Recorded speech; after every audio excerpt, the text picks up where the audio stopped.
방금 전 속보로 들은 내용 발표드립니다. 캐나다 물건 28조 원어치의 50% 관세가 실제로 발효가 됐어요. 근데 오늘은 결론을 먼저 놓고 시작을 하겠습니다. 이 사건에서 기억하실 숫자는 50%가 아닌데요. 1930년입니다.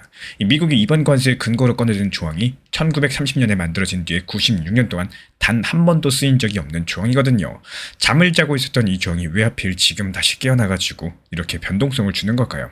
여기를 따라가 보면은 무역전쟁 한복판에서 왜 리플 XRP 이야기까지도 나오는지 전부 다 보이기 시작을 할 겁니다.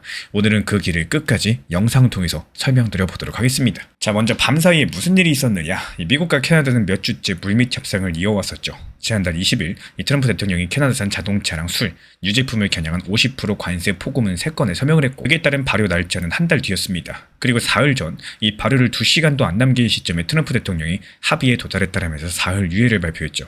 지금 시장은 이걸 사실상의 타결로 읽었고, 근데 오늘 갑작스럽게 그 사흘의 마지막 순간에 협상이 깨져버렸습니다. 카니 캐나다 총리가 성명을 냈는데 협상 지금 당장 중단하고 협상단에게 오타와로 다시 캐나다로 복귀해라 이렇게 지시를 했다라고 합니다. 이 미국의 막판 제안은 불공정하고 비경제적이었다라고 비난을 하면서요. 이에 따른 앞으로 캐나다는 달러 대 달러로 갚겠다. 이 달러 대 달러라는 게 정말 무서운 말인데, 미국이 우리 물건 28조 원어치의 세금을 매겼으니까 우리도 미국 물건 딱 그만큼에 대한 세금을 되매기겠다는 뜻입니다. 한마디로 앞으로 관세 전쟁이 다시 시작될 거라는 거죠. 이 미국의 무역대표부의 그리어 대표는 자정 직후 되받으셨는데요. 캐나다가 이번 주 초에 합의는 조건에 최종 판결을 거부했다라고 해요.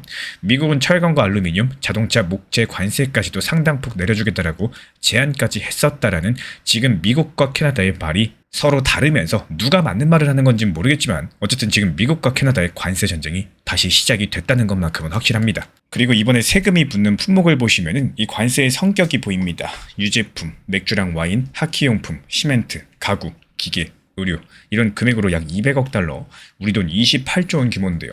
미국이 캐나다에서 사오는 전체 물건의 5% 수준입니다. 이 전면전이라기보다 골라낸 품목만 때리는 핀셋 관세에 가깝고, 에너지나 핵심 광물처럼 미국이 아쉬운 품목들은 처음부터 철저하게 빼고 설계를 했습니다. 한마디로 지금 미국은 미국의 유리한 쪽으로 협상에 대해서 이끌어 나가고 있다는 거죠. 워싱턴 포스트 측에서도 미국 소비자가 지금 당장 받을 충격은 크지 않았다라고 짚었고, 그럼 뭐가 문제였느냐? 이 결렬의 걸림돌 중 하나가 바로 뜻밖에도 술 진열대였습니다. 작년부터 캐나다 주정부들이 미국산 술을 매대에서 아예 치웠는데, 백악관 자료 기준으로 봤을 때 그 뒤 캐나다의 미국 술 수입이 1조 원 규모에서 1,900억 원대로 약 81%가 증발해버렸고요. 미국은 이걸 풀으라고 했고 캐나다 주정부들은 버텼습니다. 여기까지를 한 문장으로 눌러다 보면 다 된 것처럼 보이던 협상이 마지막 밤에 엎어졌고, 지금 세금은 예고대로 오늘 국경에 도착을 했다는 겁니다. 사실 미국의 캐나다 관세 자체는 새로운 이야기가 아닙니다. 철강과 알루미늄에는 이미 50%, 자동차에는 25%가 붙어 있었죠. 그래서 백악관은 이렇게 말을 합니다. 지난 1년 반 동안 미국 관세에 협상 대신 보복으로 맞선 나라는 전 세계에 둘뿐이었다. 중국과 캐나다. 근데 이번 발표에서 무역 전문가들의 시선이 멈춘 곳은 세율이 아니라 맨 아래 적힌 근거 조항이었습니다. 이 1930년 관세법 338조, 이 조항 통역부터 드리자면요. 미국 상거래를 차별하는 나라가 있으면 대통령이 그 나라 물건에 대해서 최대 50%까지 관세를 매길 수가 있다. 이 별도의 조사 절차도 필요 없습니다. 1930년이 어떤 해였느냐? 이 수입품 2만 개의 세금을 올렸다가 대공황을 더 깊게 만들었다고 평가받는 스무트 홀리 관세법이 태어난 해입니다. 338조는 바로 그 법의 한 부분인데, 대공황을 지나고 2차 대전을 지나고 트럼프 1기의 무역전쟁까지 전부 다 지나도록 어느 대통령도 그거 한 번에 쓴 적이 없습니다. 한마디로 발동 횟수가 0회예요. 그래서 판례도 없고 시행 규정도 없습니다. 국제 로펌 화이트 앤 케이스는 이번이 미국 역사상 첫 번째 사용이라고 적시를 했는데요. 지금까지 미국이 즐겨 쓰던 232조가 1962년생, 301조는 1974년생이니까요. 이것보다 더 한 세대 늙은 법을 창고 맨 앞쪽에 꺼내온 셈이겠습니다. 왜 96년 묵은 조항을 이제 와서 먼지를 털었을까요? 여기가 오늘의 첫 번째 알맹인데요. 올해 2월달 미국 대법원이 비상고난을 근거로 이때 거둬온 관세들을 위헌 판정을 내렸습니다. 그 뒤에 정부가 세율이 낮고 또 유효기간이 150일짜리 임시조항으로 갈아탔다는 이야기들, 지난달 저희 신사 채널에서 전해드린 적이 있었죠.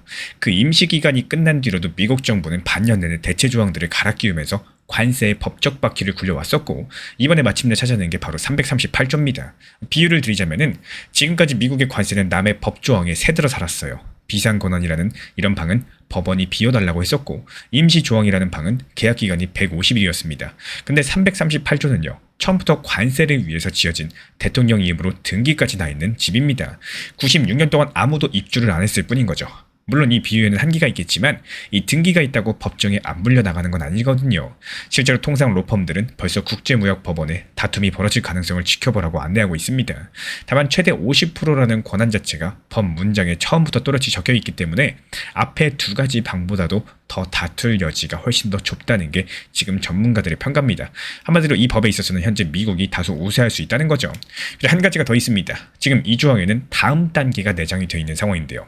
차별이 계속된다. 관세를 넘어서 아예 수입 금지까지 갈 수 있게 해둔 B항이 있습니다. 이 대목의 요지는 이래요. 이번 발표의 속뜻은 세율 인상이 아니라 이 법원이 세우기 어렵고 기한도 없는 관세로의 갈아타기, 관세가 일회성 이벤트에서 상시 제도로 넘어가고 있다는 신호라는 겁니다. 그렇다면 지금 이런 상황에서 미국이 B항까지도 가버린다? 관세 전쟁이 더 심해질 수밖에 없겠죠. 최악의 경우에 캐나다 물건을 아예 수입을 안 하겠다. 이렇게 되는 경우에는 더욱더 큰 변동성이 예상이 된다는 겁니다. 그런데 그 이야기가 코인, 그 중에서도 XRP랑 무슨 상관일까요? 여기서부터는 구분을 하나 두고 가겠습니다. 지금까지 말씀드린 건 전부 세관을 통과한 사실들이에요. 포고문과 성명, 또 보도로 확인되는 것들이죠. 지금부터 신고서에 없는 제 짐작이 섞이기 시작을 합니다. 어디까지가 통관된 사실이고 어디부터가 짐작인지 그때그때 표시하면서 가겠습니다.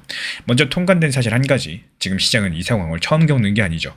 작년 2월달 이 트럼프 대통령이 캐나다랑 멕시코에 25% 관세를 서명했던 그 주말, 코인 시장은 그대로 얼어붙었었고요. 비트코인은 91,000달러대, 지금 환율로 1억 2,900만 원 선까지 밀렸었고, XRP는 25% 넘게 급락하고 하루 사이의 청산 규모만 약 3조 원이었습니다. 근데 발효 하루 전에 두 나라가 한 달 유예에 극적으로 합의했었죠. 그때 XRP가 6% 반등했고 비트코인은 10만 달러 선 복귀하면서 원화로 1억 4천만 원대를 되찾았었습니다. 급락에서 되돌림까지 딱 하루였었죠. 그리고 더 흥미로운 사실이 있는데 그 관세 국면이 몇 달을 오가는 동안 미국 투자 매체들 사이에서 XRP를 두고 낯선 논쟁이 벌어졌었죠. 2월 한 달 주요 코인들이 줄줄이 두 자릿수 밀리는 사이에 XRP만 소폭이 남아 플러스를 지켰었거든요. 그래서 한쪽은 이렇게 읽었습니다. XRP는 국경 간 결제일 수 있는 코인이라서 관세의 사정권 바뀌다. 나라들이 새로운 거래처를 찾아서 나설수록 시장의 돈들은 오히려 더 많이 국경을 넘어야 된다. 다른 쪽은 반박을 했어요. 그건 관세덕이 아니라 재판 종교의 기대감이 미리 반영된 것뿐이다. 어느 쪽이 맞았는지는 지금도 가리기 어렵겠지만요. 다만 중요한 점, 이 관세라는 단어랑 XRP라는 이름이 같은 문장에 놓이기 시작한 게 그때부터라는 겁니다. 그리고 오늘의 두 번째 설명이에요. 이번에 관세를 얻어맞은 캐나다가 어떤 나라인지 보겠습니다. 무역에선 수수에 몰린 이 나라가 코인 제도화에서는 줄곧 미국보다 앞서 걸었죠. 2021년 2월 이 전세계 최초의 비트코인 현물 ETF를 상장시킨 곳이 캐나다 토론토였습니다. 미국의 첫 번째 상장보다 3년이 빨랐죠. 그리고 작년 6월 18일 이 토론토 증시에서는 하루에 XRP 현물 ETF 3개가 동시에 올라옵니다. 이것도 전세계 최초였었고요. 미국의 첫 번째 XRP 현물 ETF가 나스닥에 데뷔를 한 거는 그로부터 5달 뒤 작년 11월 13일이었습니다. 현물 ETF, 간단히 풀자면 실제 코인을 사서 보관해두고 그 값을 그대로 따라가게 만들어서 증권계좌에서 주식처럼 사고 팔 수 있게 한 상품인데요. 여기에 최근 장면을 더하자면은 바로 지난주 캐나다에서 6번째로 큰 시중은행인 내셔널뱅크가 미국 공시에서 XRP ETF를 담고 있다는 사실을 드러냈습니다. 그러니까 구도가 이렇게 겹쳐요. 물건의 국경에서는 두 나라가 90년 묵은 법까지 꺼내가면서 담을 올리는데 지금 자산의 국경에서는 두 나라 모두 이미 걸쇠를 풀었고 심지어 누가 먼저 열어주느냐를 경쟁까지 했습니다. 그리고 그 경쟁의 한복판에 있던 자산이 바로 XRP라는 거예요. 관세로 싸우던 두 나라가 지난 5년 동안 같은 방향으로 움직인 몇 개 안 되는 이 분야가 하필 이 코인의 제도화라는 거. 저는 이게 오늘 뉴스 뒤에 숨은 가장 이상한 대칭이다라고 생각을 하는데요. 그리고 지금부터가 중요합니다. 이 무역전쟁이 제도가 되면 무엇이 비싸질까요? 미국 국채시장을 실시간 모니터링하면서 한 번도 본 적이 없는 정말 이상한 징후가 포착이 됐었고 제 투자 경험상 강력한 위기인데도 불구하고 가격이 반응을 하지 않는다? 이거는 위기는 곧 기회로 볼 수가 있다는 겁니다. 이에 따른 XRP 급등 징후에 대해서 우리 구독자분들께 가장 먼저 말씀을 드렸고요. 실제로 급등 전날이었습니다. 리플 커뮤니티 정확히 바닥 매수 타점에 대해서 공지를 드렸었고 그리고 8월 19일 새벽 6시에 업로드 영상 통해서도 XRP 최고의 급등 호재다. 강력한 급등각에 대해서 말씀드렸습니다. 근데 이렇게 말씀을 드려도 많은 분들께서 믿지 못하실 만큼 XRP 급등 전 투자 심리는 상당히 싸늘했었는데요. 정리드리자면 XRP 매수 타점을 공지드렸고 업로드까지도 영상으로도 말씀드렸어요. 바로 저녁부터 급등이 시작돼가지고 현재 총 42% 급등을 한 상황입니다. 현재 XRP에 대해서 언제 매도하면 좋을지 이 매도 타점에 대해서도 친절하게 미리 말씀드려놨죠. 아무래도 영상 통해 가지고 전달드리는 속보 타점 내용들 같은 경우는 제가 촬영 시간, 편집 시간이 있기 때문에 어쩔 수 없이 딜레이 걸리는 시간들이 있습니다. 여기에 대해서 리플 전용 방통에서 발빠르게 속보 타점 말씀드리고 있기 때문에 댓글창 하단 링크 통해서 신청 주시거나 아니면 현재 보이는 번호로서 문자 신청 남겨주시면 입장 안내 드리겠습니다. 구독과 좋아요만 부탁을 드릴게요. 전쟁이 제도가 된다면 무엇이 비싸질까요? 물건값만 오르는 게 아닙니다. 나라랑 나라 사이에 돈이 건너가는 일 자체가 번거로워집니다. 이 지금의 국제송금 같은 경우는 대부분 직항이 아니라 경유죠. 인천에서 남미에 갈 때 미국이나 유럽 공항에서 갈아타는 것처럼 원화가 다른 나라 돈으로 바뀔 때 중간에 달러라는 공항을 거칩니다. 그 공항의 규칙과 사정을 따르게 되기 때문에 무역 질서가 흔들리고 보복이 일상화된다? 그렇다면 이 경유 구간, 요금과 지연은 늘어나는 쪽으로 움직일 수밖에 없겠죠. 리플이 13년째 팔아온 물건이 정확히 이 구간입니다. 코인을 다리 삼아서 중간 경유를 줄인 국경 간의 결제, 그리고 원리상 과세는 국경에서 컨테이너를 세울 수는 있더라도 원장 위에서 옮겨지는 값 자체를 세우지는 못합니다. 물론 직항이 뚫려 있다고 승객이 저절로 옮겨 타는 건 아니겠죠. 요금과 신뢰, 규정이 갖춰져야지 갈아타는 거고, 그 준비 작업이 방금 보신 양국의 ETF랑 기관들 이야기입니다. 그러니까 이렇게 정리할 수 있어요. 이번 관세는 XRP를 당장 밀어올리는 재료가 아니라 XRP가 팔고 있는 이야기의 배경을 더 선명하게 만들어주는 사건이라는 거. 그리고 다시 세관 통과분으로 돌아오겠습니다. 지금 시점이 공교롭죠. 이번 주 코인 시장은 미 국채 시장 개입 기대랑 ETF 자금에 힘입어서 크게 올랐습니다. 비트코인은 일주일 사이에 23% 뛰어서 78,000달러 부근, 원화로 1억 1천만 원 언저리까지 왔고요. XRP도 1,900원 안팎까지 회복한 상태였습니다. 그 상승세의 한가운데로 이 결렬 소식이 떨어진 건데, 결렬 직후의 새벽 사이에는 비트코인이 50% 관세 위험을 저울질하고 있다는 제목의 기사들과 함께 2조 5천억 원 규모의 청산이 있었다는 보도 제목까지도 나왔어요. 다만 이런 급변동이 관세 때문인지 일주일 급등 뒤에 차익 실현인지는 지금 시점에 갈라 말하기가 어렵습니다. 이 첫 번째 반작용이 나왔다는 사실까지만 통관된 상태인데요. 결국에 오늘 발효된 캐나다 관세의 진짜 뉴스는 50%가 아니라요. 96년 동안 잠들어 있던 1930년생 조항이 처음 깨어나서 이 법원이 세우기 어려운 관세 시대를 열었다는 사실 그 자체입니다. 관세가 이벤트가 아니라 제도가 되어갈수록 나라랑 나라 사이에 돈이 오가는 비용과 마찰은 커지고, 그 마찰을 줄이겠다는 이야기를 13년째 해온 자산이 바로 XRP입니다. 그리고 정작 이 관세를 맞은 캐나다는 비트코인과 XRP의 제도권 진입을 전 세계에서 가장 먼저 열어준 나라. 그러니까 물건의 국경과 자산의 국경은 지금 서로 반대 방향으로 움직이고 있다는 거. 우리 구독자분들께서는 어느 쪽으로 보시나요? 이번 50%는 작년처럼 몇 주짜리 협상용 압박으로 끝날지, 아니면 96년 만에 깨어난 조항답게 오랜 시간 머무를 제도의 시작일지 댓글로 자유롭게 생각들 남겨주시고, 이 캐나다의 보복 품목 목록이 공개되는 날 그 목록을 들고 다시 찾아뵙도록 하겠습니다. 요즘에 시장 자체가 정말 안 좋고 또 답답하다 이렇게 느끼는 분들 많으실 거라고 생각을 해요. 실제로 리플이 너무 답답하다 보니까 리플 XRP가 언제 상승할지, 반등 언제 줄지, 또 상승 시작하면 얼마까지 상승할지, 여기에 대해서 문의를 주시는 분들이 많이 늘어나셨습니다. 그래서 제가 운영하고 안내드리는 정보방에서 어떤 역할을 해드리는지 여기에 대해서 간단하게 한번 말씀드려 볼까 해요.